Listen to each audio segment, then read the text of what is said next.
Hi friends, எல்லாத்துக்கும் வணக்கம். இப்போ பார்த்தீங்கன்னா ஃபேமஸாக இருக்குது உதயநிதி ஸ்டாலின் vs அண்ணாமலை கம்பேரிஷன். இந்த வீடியோவில் ஃபுல்லாக பார்க்கலாம் வாங்க. பிறப்பு அப்படின்னு பார்க்கும்பொழுது 27 நவம்பர் 1924 பிறந்திருக்காரு உதயநிதி ஸ்டாலின். அண்ணாமலை 4 ஜூன் 1984 பிறந்திருக்காங்க.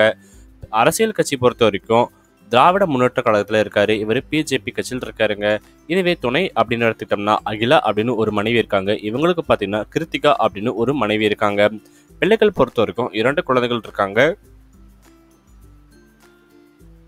யார் அப்படின்னு பார்த்தீங்கன்னா இன்பா மற்றும் தன்மையா அப்படின்னு 2 பேர் இருக்காங்க. இவங்களுக்கு பார்த்தீங்கன்னா குகன் அப்படின்னு ஒரு குழந்தை இருக்கான். பெற்றோர்கள் பொறுத்த வரைக்கும் பார்த்தீங்கன்னா மு.க. ஸ்டாலின் மற்றும் துர்கா ஸ்டாலினாக இருக்காங்க. குப்பச்சாமி மற்றும் பரமேஸ்வரி பெற்றோர்களாக இருக்காங்க. உறவினர்கள் பொறுத்த வரைக்கும் தாத்தா கருணாநிதி இருந்திருக்காருங்க. இவருக்கு யாரு அப்படின்னு பார்த்தீங்கன்னா உறவினராக இருக்கிறது இப்போவும் நெருங்கிய நண்பராகவும் குஷ்பு இருக்காங்களாம். வாலிடம் பொறுத்த வரைக்கும் 2 பேருமே இப்போ பார்த்தீங்கன்னா சென்னையில் தான் வசிச்சு வராங்க. கல்வி அப்படின்னு எடுத்துக்கிட்டோம்னா என்ன படிச்சிருக்காங்க அப்படின்னு பார்த்துக்கிட்டிங்கன்னா இளங்கலை பட்டம் பெற்றிருக்காருங்க. அதில் பார்த்தீங்கன்னா பிகாம் பெற்றிருக்காரு. இவர் இன்ஜினியரிங் படிச்சிருக்காரு. போலீஸாகவும் இருந்திருக்காருங்க. அருமையா. அடுத்து நம்ம பார்க்க போகிறது கல்லூரி. எந்த கல்லூரினா லயோலா கல்லூரியில் முழுக்க படிப்பை நிறைவேற்றிருக்காங்க. இவரை பொறுத்த வரைக்கும் பார்த்தீங்கன்னா பிஎஸ்சி கல்லூரியில் படிச்சிருக்காராம். வேலையை பொறுத்த வரைக்கும் இவர் திரைப்பட நடிகராக இருந்திருக்காரு. அரசியல்வாதியாக நிறைய இது பண்ணியிருக்காருங்க. சூப்பராக.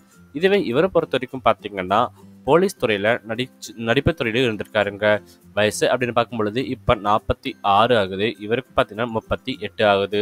அடுத்து நம்ம பார்க்க போகிறது என்ன அப்படின்னு பார்த்தீங்கன்னா ரொம்பவே அவளோட எதிர்பார்த்து தான் பார்க்கலாம். சம்பளம் கிட்டத்தட்ட பார்த்தீங்கன்னா மாதமாக 4 லட்சம் வாங்குறாரு எம்எல்ஏவாக இருந்துட்டு. இவரும் பார்த்தீங்கன்னா கிட்டத்தட்ட 6 லட்சம் வாங்குறாராம்.